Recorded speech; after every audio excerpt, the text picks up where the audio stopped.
Kembali di Breaking News TV One, pemirsa, perkembangan kasus pembunuhan Brigadir J ini terus menguras begitu ya isi pikiran dari masyarakat banyak juga. Ini salah satunya kita akan kembali terhubung dengan pakar, sudah ada Mas Reza Indragiri yang akan, Mas, sebenarnya seperti apa sih ini ketika saat ini sudah ditetapkan Ibu PC ini sebagai tersangka begitu?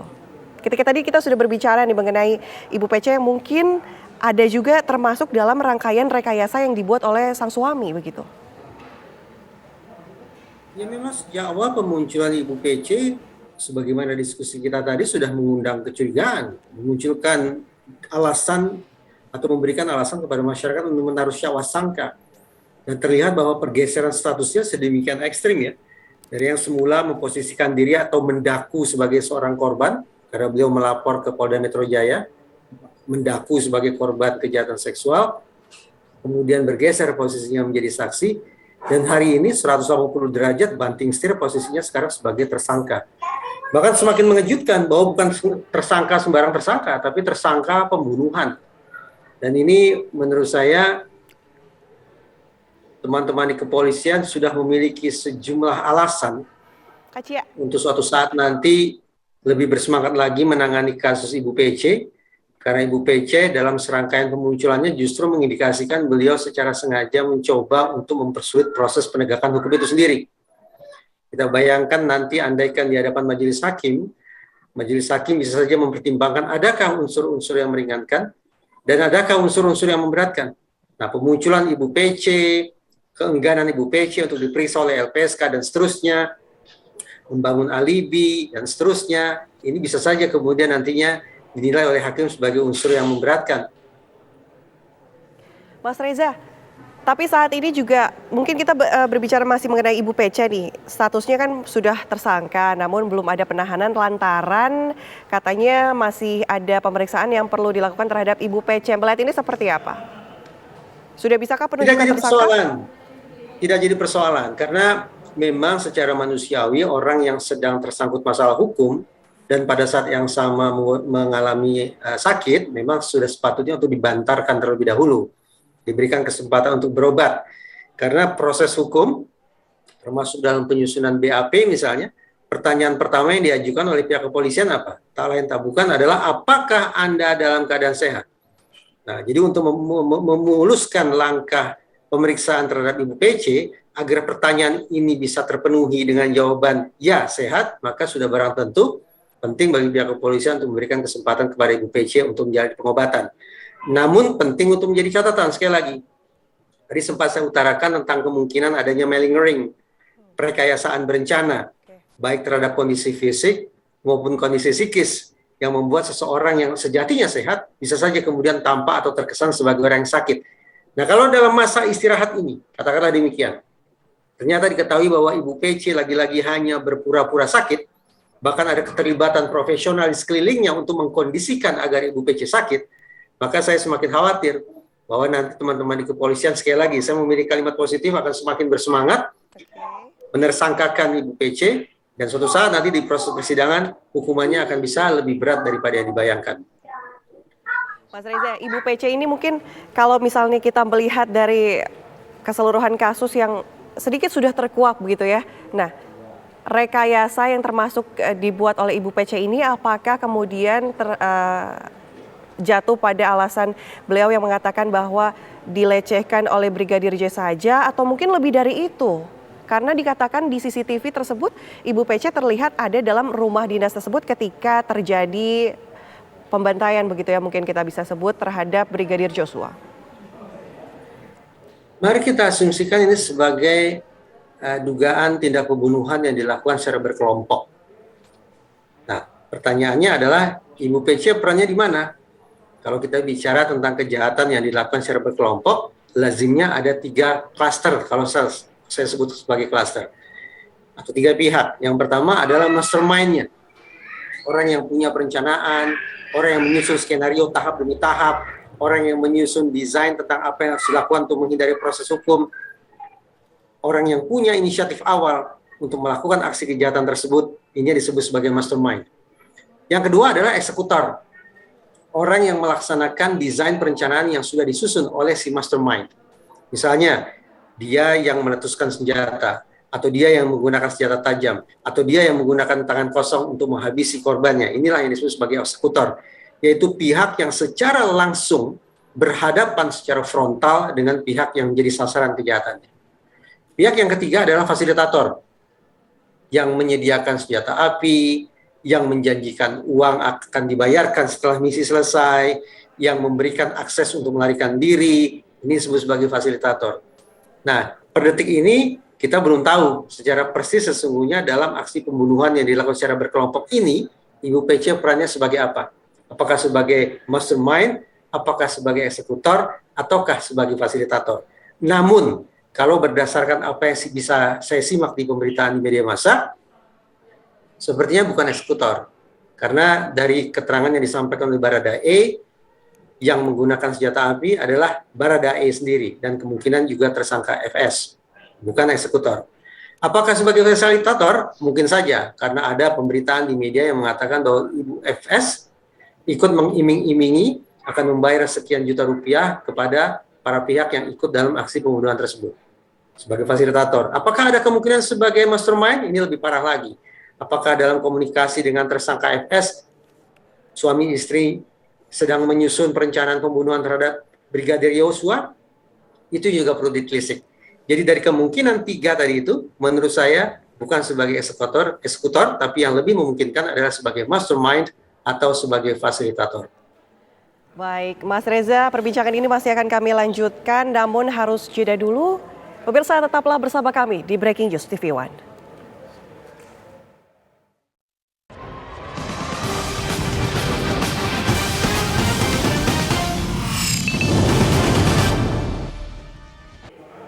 Kembali di Breaking News TV One, pemirsa, kita akan lanjutkan dialog dengan Reza Indragiri. Dan selamat siang, Mas. Mas Reza masih bisa mendengar kami? Lanjut, Mbak. Oke, Mas Reza, mungkin bisa dikatakan saat ini sudah ada 5 tersangka dalam kasus pembunuhan Brigadir Joshua begitu ya. Apakah kemudian melihat kondisi saat ini, kemudian perkembangan kasus, masih adakah kemungkinan adanya lagi tersangka tambahan? Tadi dari pihak Bareskrim sudah mengutarakan adanya sejumlah klaster ya. Jadi oknum-oknum yang diamankan dibagi ke dalam sekian banyak klaster. Nah, andaikan nanti berhasil digali informasi tambahan, diperoleh alat-alat bukti baru, maka tidak kemungkinan akan terjadi penambahan jumlah tersangka ataupun bahkan kemungkinan penambahan jumlah klaster. Nah, ini tergantung dari proses investigasi ke depan dilakukan oleh pihak polisi. Nah, pada titik ini berbeda dengan kebanyakan sebutlah pengamat yang agak memandang sinis sikap Polri yang selama ini dianggap tertutup gitu ya, tidak terlalu banyak memberikan informasi terkait dengan motif. Kalau saya selama ini justru memberikan penilaian yang positif bahwa kecenderungan atau kesan polisi selama ini menutup-nutupi sebagai informasi adalah dalam rangka kepentingan investigasi itu sendiri. Barangkali ada hal-hal yang sangat sensitif yang justru kalau diumbar terlalu dini ke masyarakat justru akan menyediakan alibi, menyediakan kesempatan bagi para tersangka berikutnya untuk melarikan diri atau bahkan untuk menyerahkan barang bukti. Nah, sikap tanda petik atau kesan tertutup dari Polri itu yang hari ini sudah terbukti ya. Ada langkah maju dengan penetapan tersangka baru yaitu Ibu PC. Oke, Mas Reza, tadi di dialog pertama kita Anda mengatakan bahwa ada perekayasaan berencana begitu. Artinya ini mungkin bisa dijelaskan lebih lanjut seperti apa nih perekayasaan berencananya? Ya. Mari kita pahami bahwa orang-orang yang sedang bermasalah dengan hukum tentu akan mencari segala macam tipu muslihat, akan mencari siasat agar bisa lolos dari pertanggungjawaban pidana. Memang target idealnya adalah bagaimana bebas murni. Tapi andaikan itu dianggap sebagai utopia, maka paling tidak orang yang tersangkut masalah hukum ini akan berharap bisa mendapatkan hukuman yang lebih ringan. Harapannya demikian. Nah, salah satu tipu muslihat yang lazim dilakukan oleh mereka-mereka yang bermasalah dengan hukum adalah dengan melakukan malingering. Ya, sederhananya kita sebut saja sebagai pura-pura sakit. Di tangga KPK misalnya, orang yang selama ini dikenal sebagai orang yang sehat, tapi ketika berhasil diamankan oleh KPK langsung mangkir dengan alasan berobat A, pengobatan B, dan seterusnya. Nah, hal ini pula yang sejak awal saya khawatirkan atau saya endus lah. Ya. Saya endus tengah diperagakan oleh Ibu PC, terutama sekali lewat kemunculan beliau di Makobrimob. Tadi sempat saya katakan, kalau yang bersangkutan sungguh-sungguh mengalami pelecehan seksual, dan pelecehan seksual kita pahami sebagai sebuah peristiwa yang sangat tidak menyenangkan, yang sangat mungkin memunculkan efek traumatis, maka semestinya Ibu PC tidak akan sanggup berdiri di situ. Tidak akan sanggup untuk menyampaikan pernyataan apapun kepada media. Tapi Ibu PC barangkali akan lebih memilih atau diharuskan untuk berada di tempat di mana beliau bisa beristirahat. Nah, hasil kita kembalikan saja. Kalau kemudian ada orang yang mengaku sudah mengalami kekerasan seksual, tapi kemudian justru muncul, bahkan dimunculkan di publik, menyampaikan pernyataan, memperkenalkan diri, bukankah itu justru bertentangan dengan profil yang seharusnya ditunjukkan oleh orang-orang yang benar-benar menjadi korban kekerasan seksual. Nah, Alhamdulillah ini bahwa ternyata polisi sejak jauh-jauh hari sudah mengatakan bahwa kemungkinan terjadinya kekerasan seksual itu sangat kecil.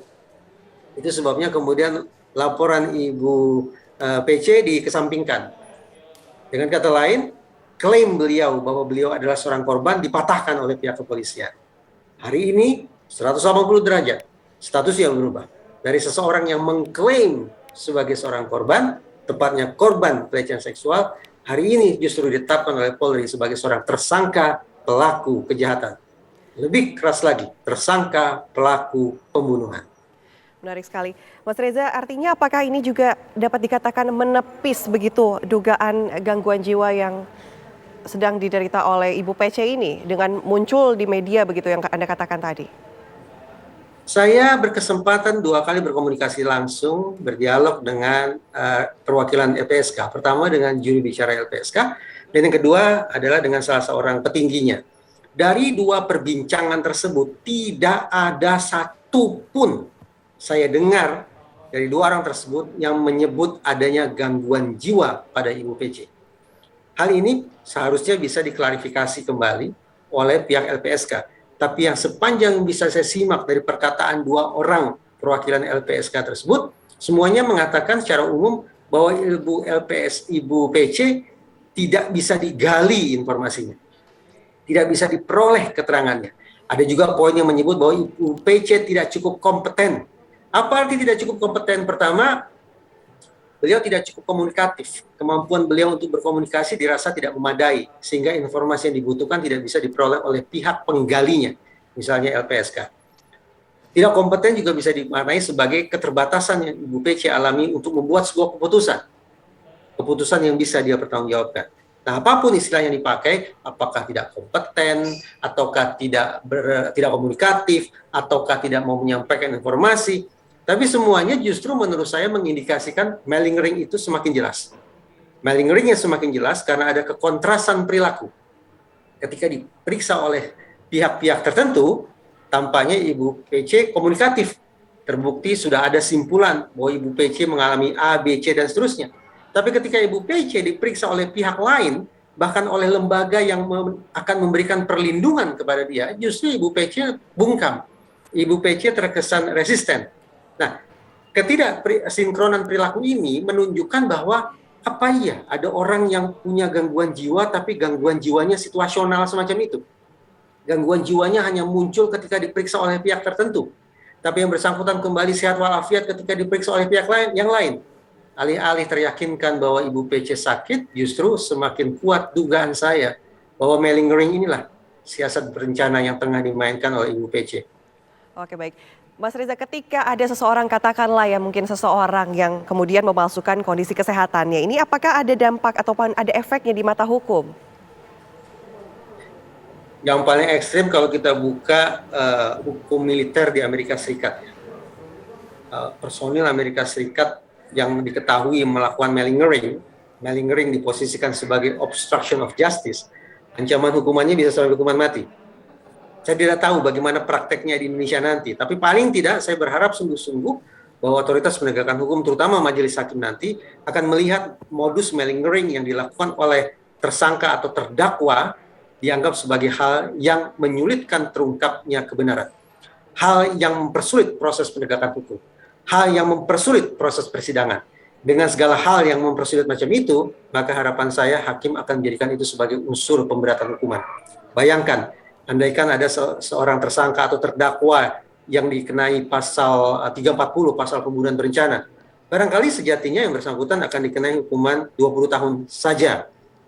Tapi karena yang bersangkutan ternyata melakukan obstruction of justice, menghalang-halangi proses pengungkapan kebenaran dengan cara melakukan pura-pura sakit, maka hakim bisa saja memutuskan tidak lagi hukuman 20 tahun, tapi hukuman seumur hidup. Lebih berat lagi, tidak hanya hukuman 20 tahun atau hukuman seumur hidup, tapi mencapai hukuman mati. Oke, artinya ini juga termasuk dalam penghalang-halangi penyidikan begitu, atau obstruction of justice begitu ya. Dan ini ada unsur pemberatan hukuman ya begitu di Indonesia pun. Saya berharap demikian karena narasi tentang malingering ini relatif baru di Indonesia. Ya. Teman-teman sesama kolega di psikologi, mereka sangat akrab dengan setting klinis. Kecenderungan orang klinis adalah berempati kepada seseorang yang mengaku sebagai korban, kemudian menawarkan pertolongan, memberikan pengobatan, dan seterusnya. Tapi barangkali kita masih butuh proses untuk sungguh-sungguh juga terbiasa dengan konteks forensik, karena isunya bukan lagi pada menyembuhkan orang, tapi justru membuktikan apakah yang bersangkutan yang tengah bermasalah dengan hukum ini benar-benar sakit atau pura-pura sakit. Nah, alhasil rekomendasinya bukan pada penyembuhan, pengobatan, terapi, rehabilitasi, konseling, bukan. Tapi rekomendasinya adalah lanjut atau tidak proses hukumnya. Lanjut atau tidaknya proses hukum. Nah, lantas melihat perkembangan kasus pembunuhan Brigadir J sejauh ini, melihatnya seperti apa, Mas Reza? Apakah kemudian mungkin ada bukti lain yang kemudian akan terkuak, atau mungkin motifnya seperti apa nih di mata Mas Reza? Disclaimer dulu, kita samakan persepsi ya, bahwa betapapun perbincangan tentang motif itu sangat seksi, sangat menarik, tetapi motif sesungguhnya bukan merupakan barang kunci.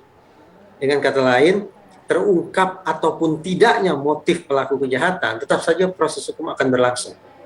Motif bukan penentu apakah proses hukum itu berhenti atau berlanjut. Sama sekali tidak dipengaruhi atau ditentukan oleh motif.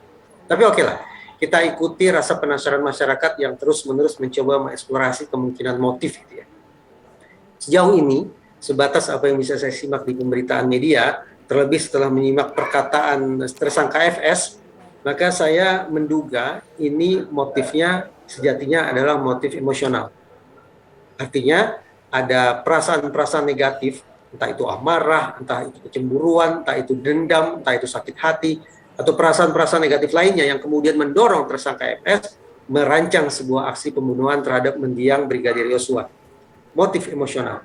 Tapi masyarakat barangkali penasaran, bagaimana mungkin seorang aparat penegak hukum dengan bintang 2 di pundaknya, dengan jabatan yang sedemikian mentereng, bisa-bisanya melakukan pembunuhan berencana sedemikian rupa, ditambah lagi dengan upaya untuk menyesatkan proses penegakan hukum, hanya dilatar belakangi oleh motif emosional, hanya dilatar belakangi oleh amarah, oleh dendam, oleh sakit hati, oleh cemburu, dan sejenisnya. Rasa tidak percaya masyarakat itulah yang mudah-mudahan ditafsirkan sebagai penyemangat bagi Polri untuk mencari tahu, adakah kemungkinan bukan hanya motif emosional, tapi barangkali ada motif instrumental yang bermain-main di aksi pembunuhan ini. Nah, kalau kemudian motif instrumental kita jadikan sebagai asumsi, maka relevan bagi kita untuk menduga-duga apakah pembunuhan ini ditujukan untuk mendapatkan jabatan, untuk mendapatkan kenaikan pangkat, atau untuk menutup-nutupi kejahatan lainnya. Polisi yang akan investigasi itu. Baik, terima kasih Mas Reza Indragiri sudah memberikan informasi, berbincang bersama kami di Breaking News TV One. Terima kasih Mas Reza, selamat sore. Terima kasih, selamat sore. Ya, dan pemirsa, Breaking News TV One masih akan kembali bersama rekan saya Aditya Nugroho usai jeda. Tetaplah bersama kami.